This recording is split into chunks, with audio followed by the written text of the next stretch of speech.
This is a song I've been playing down here for years and years, and I'm going to do this little number, and I'm going to get out the way and let you hear the man from the Isle of Man. He's come here to give you some great music. Yeah, this is Davey Knowles. Years ago, I had the pleasure of being one of the storytellers at something called the National Storytelling Festival in Jonesboro, Tennessee.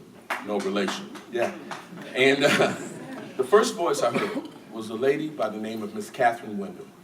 This little 92-year-old lady, about that tall, didn't need a stick, didn't need a cane, just stood ramrod straight and told stories about growing up in Selma, Alabama, where her father was an important man, and they had a lot of interaction with the African-American community. And she'd tell those stories, and you'd be laughing, and you'd be crying, and you'd be laughing again. And then she would end each one of those sessions, each one of her sets. She'd say, "These are your stories. These are your family stories. It's important to tell your family story, because if you don't tell it, it'll get lost. And wouldn't that be a shame?" And so, ever since then, I sort of had a renewed commitment to the idea of telling stories about where we've come from and where we stand. So I wrote this song for my daughter. Her name is Arnesia, and Arnesia is now 24 years old. And she was about 8 when I wrote her this song. She's still great. She's beautiful. She's talented. She can sing. She can dance. She has her own job. She now has her own apartment. But she still needs her mom and daddy's money. In fact, she called me on the way down here. "Daddy, I need oil change."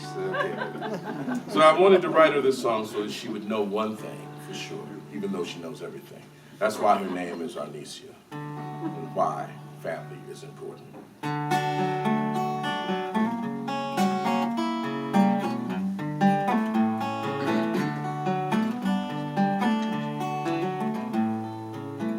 In the year of 1916, the moneyed world had turned its hands to war. But deep within the state of Alabama, Arnesia of Evergreen was born. And there never was a movie done about her. No history book will ever hold her name. But I know her story like I know my own hand. And I will tell her story just the same. Well, in 28, when all the folks were laughing, talking about the money that they'd made, at 12 years old and dresses made of patches, Arnesia picked the cotton while she played. And she helped her mother raise 2 orphan cousins, 'cause that's the way they did it in those days. Barely older than the children that she cared for. That's how Arnesia learned her mother's ways. And in 34, when all the folks were crying, talking about the money that they'd lost, Arnesia was all alone and trying to figure out what love too young would cost. She'd had 2 children, 4 out of wedlock, back when such children were a mark of shame. Though she never wore it in her own house, she raised her babies with their father's name.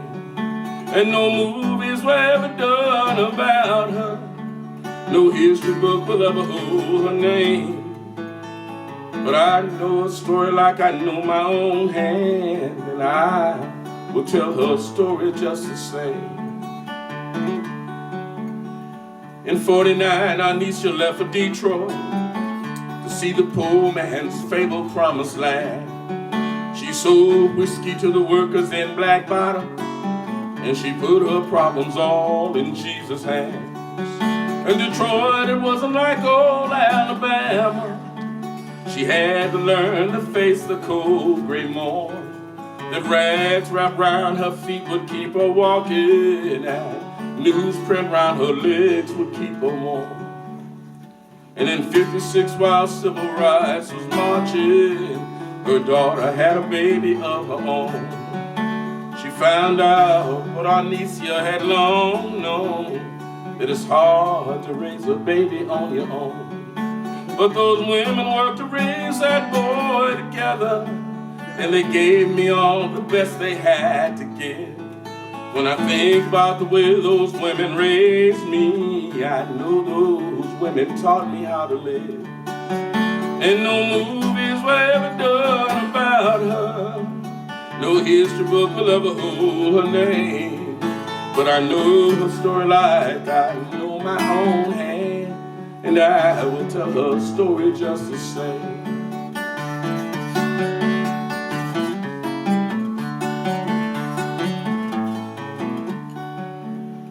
By the 60s, Arnesia's son got married, and he found success in the mechanic's trade. His 8 children came and brought his mama pleasure, and around her feet all 9 grandchildren played.